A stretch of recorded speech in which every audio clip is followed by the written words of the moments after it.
दोस्तों चलिए लगाते हैं आज पुदीना।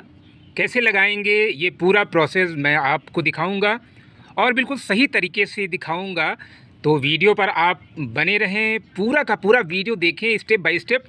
तो आप देखेंगे कि किस तरह से सही तरीके से पुदीना लगाई जाती है और इस तरह से लगाने पर पुदीना बिल्कुल भी फेल नहीं होगी। बहुत से लोगों की ये शिकायत होती है कि उनका पुदीना फेल हो गया, यानी सूख गया या सड़ गया, सक्सेसफुली नहीं लग पाया। तो उसके पीछे कई कारण हैं। उन कारणों को मैं बताते हुए इसको मैं लगाऊंगा। आप पूरा देखें कि कैसे लगाते हैं इसको। तो फ्रेंड्स, ये आप मेरे हाथ में देख रहे हैं हरा हरा पुदीना, जिसको मैं सब्जी मंडी से ख़रीद करके लाया हूँ। और इसको लगाने के लिए कैसी सॉइल मिक्सचर चाहिए तो उसको मैं आप बताने वाला हूँ। तो आप देखिए, सबसे पहले ये जो पुदीना आप देख रहे हैं, इस पुदीना के नीचे की पत्तियों को तोड़ देना चाहिए। इस तरह से देखिए, सभी पत्तियों को जो नीचे लगी हुई थी उनको मैंने हटा दिया है। ये देखिए, जितनी भी पत्तियाँ आप नीचे वाली देख रहे हैं सब हट गई हैं और ये हमारा बिल्कुल अब तैयार है, रेडी है। नीचे अगर पत्तियाँ हैं ना, ज़रा सा भी नीचे पत्ती नहीं होनी चाहिए। जैसे ये देखिए, ये पुरानी पत्ती है तो इसको भी हटा देना चाहिए। तो नीचे की पत्ती इसलिए हटाते हैं ना कि क्योंकि जैसे मान लीजिए हम इतना पार्ट जो है मिट्टी में लगा रहे हैं, इतना पार्ट, और उसमें अगर पत्तियां हैं तो वो पत्ती जो है सड़ेगी और फंगस लगने का डर बना रहेगा। हालांकि सही तरीके से अगर हम पुदीना लगाते हैं तो उसमें फंगस नहीं लगता है, लेकिन कभी कभी गलतियां हो जाती हैं तो फंगस लगने का भी चांस बना रहता है। तो आप वीडियो देखें। तो जैसा कि मैंने बताया कि नीचे की पत्तियों को मैंने हटा दिया है। अब जैसे ये देख रहे हैं ना कि ये पुदीना ऊपर भी काफ़ी पत्तियां हैं, तो क्या ऊपर ये पूरा का पूरा लगा देंगे? नहीं, यहाँ से ऊपर से हम पिंच कर देंगे इसको। मैं आपको दिखाता हूँ। यहाँ से देखिए, ऊपर से इस तरह से पिंच कर दें तो ये नीचे वाला पार्ट जो है हम लगाएंगे। अगर हम यहाँ से पत्ती हटा देते हैं कि नीचे की, तो इसको भी लगा सकते हैं, लेकिन फ़िलहाल हम इसको लगाएंगे। ये देख रहे हैं आप, ऊपर कुछ ही पत्तियों को हम छोड़ेंगे इस तरह से, ये पड़ी रहेंगी। और वैसे तो आप पूरी की पूरी पत्तियां हटा करके भी लगा सकते हैं, जैसे कि मैं दिखाता हूं आपको। ये देखिए, इसमें कोई भी पत्ती नहीं है, बस थोड़ी पत्तियां ऊपर जो है कटी हुई हैं और ये बिल्कुल रेडी है। इसकी जो स्टेम्स हैं इनको मैं लगाऊंगा।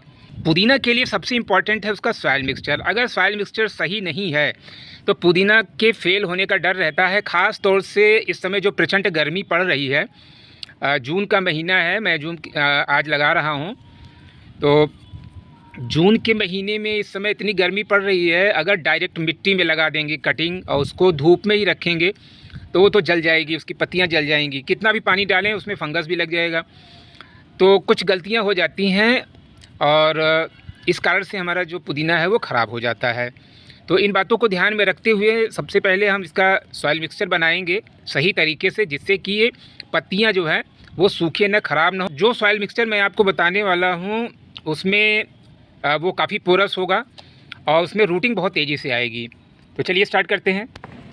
तो ये रहा पॉट जिसमें मुझे लगाना है पुदीना, और आप देख रहे हैं कि इसमें 5 होल मैंने कर दिए हैं।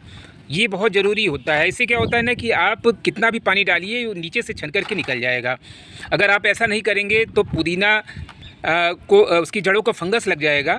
हालांकि पुदीना को पानी की ज़रूरत ज़्यादा होती है, लेकिन ध्यान रखें कि वाटर लॉगिंग भी नहीं होना चाहिए। ये होल जो आप देख रहे हैं इनके ऊपर एक एक इस तरह से मिट्टी की टिकड़ियाँ रख दे रहा हूँ। इससे क्या है ना कि ये जो होल हैं वो ब्लॉक नहीं होंगे। तो ये काम ज़रूरी है। इसके बाद इसमें कुछ सूखी पत्तियाँ डालेंगे इस तरह से, एक पतली सी लेयर सूखी पत्तियों की रहेगी। तो जब भी आप कोई गमला तैयार करें तो नीचे सूखी पत्तियां ज़रूर बिछा दिया करें। तो जब भी आपके पास पत्तियां हों तो उनको धूप में रख दें, वो सूख जाएंगी और उनको इकट्ठा करके हमेशा संभाल करके रखना चाहिए गमलों में नीचे लगाने के लिए। इसके बाद आप ये देख रहे हैं, ये है रेतीली मिट्टी। तो इसको मैं ऊपर से डालूँगा।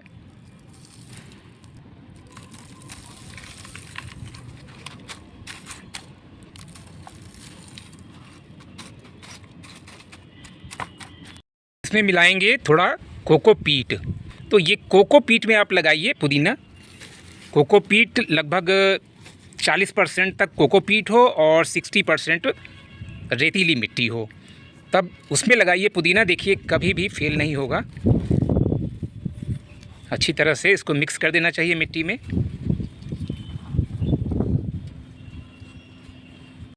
कोकोपीट के प्रयोग से रूटिंग बहुत जल्दी आती है और हमारा पुदीना जो है बिल्कुल स्वस्थ रहता है।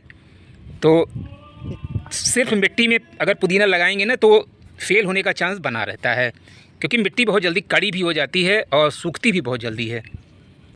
इस तरह से अच्छे से मिक्स कर देना चाहिए और जो भी कंकड़ वगैरह हो उनको निकाल देना चाहिए। अब इसमें हम थोड़ी सी राख भी मिलाएंगे। लकड़ी की राख है ये एंटी फंगल होती है।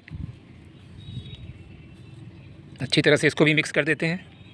लकड़ी की राख में तमाम माइक्रो न्यूट्रिएंट्स भी पाए जाते हैं जो पौधों के लिए बहुत ज़रूरी होते हैं। तो इसका प्रयोग आप मिट्टी बनाते हैं, गमले की मिट्टी बनाते समय ज़रूर करें। ये आप देख रहे हैं नीम की खली, थोड़ा सा इसको भी ज़रूर मिला लें। सॉइल में इसको ज़रूर मिलाना चाहिए। पौधों की जड़ों में फंगस वगैरह लगने का चांस कम हो जाता है अगर हम नीम की खली का प्रयोग अपने गमले में करते हैं। तो पुदीना के लिए आपने सॉइल मिक्सचर देखा, और इस तरह से अगर हम सॉइल मिक्सचर बनाएंगे ना तो हमारा पुदीना बिल्कुल भी सक्सेसफुली लग जाएगा, कभी भी फेल नहीं होगा। तो ध्यान रखें, पुदीना के लिए ये सॉइल मिक्सचर होना चाहिए। अब इसको हमें लगाना है तो लगाने के पहले यहाँ से कट कर देंगे, ये ऊपर वाली पत्तियाँ हटा देंगे। इस तरह से ऊपर की पत्तियों को हमें ऐसे कट कर देना चाहिए, पूरा लगाने की ज़रूरत नहीं है। तो ये आप हाथ में देख रहे हैं पुदीना की कटिंग, बस इतना ही पार्ट हमें जगह जगह लगाना है।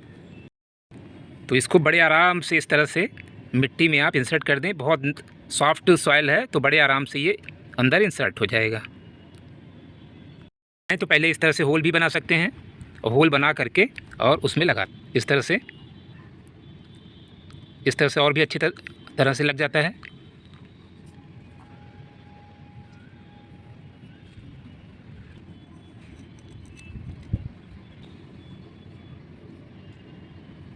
और फ्रेंड्स, इसको लगाने के बाद बिल्कुल शेडिंग एरिया में रखना है 3-4 दिन, जहाँ हल्की सी धूप आती हो।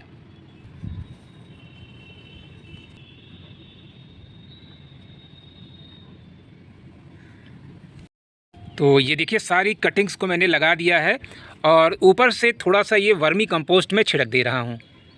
इस तरह से ये है वर्मी कंपोस्ट।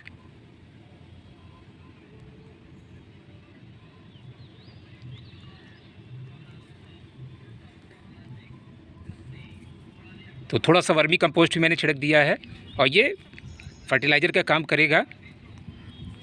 और इसके बाद एक बार अच्छी तरह से इसको सिंचाई कर देते हैं और इसके बाद शेडिंग एरिया में रखेंगे इसको।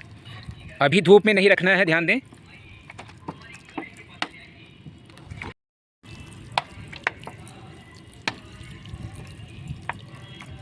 इतना वाटरिंग कर देना चाहिए कि नीचे तक पहुंच जाए। पुदीना लगाने का आपने सारा प्रोसेस देखा। अब इसके बाद का अपडेट, जैसे ही इसमें पत्तियां वगैरह आने लगेंगी तो इसके बाद क्या फर्टिलाइज़र देना है, कैसे इसको केयर करना है, सारी टिप्स मैं आपको शेयर करूंगा। मिलते हैं इसी तरह के और भी अच्छे से वीडियो के साथ। तब तक के लिए हैप्पी गार्डनिंग।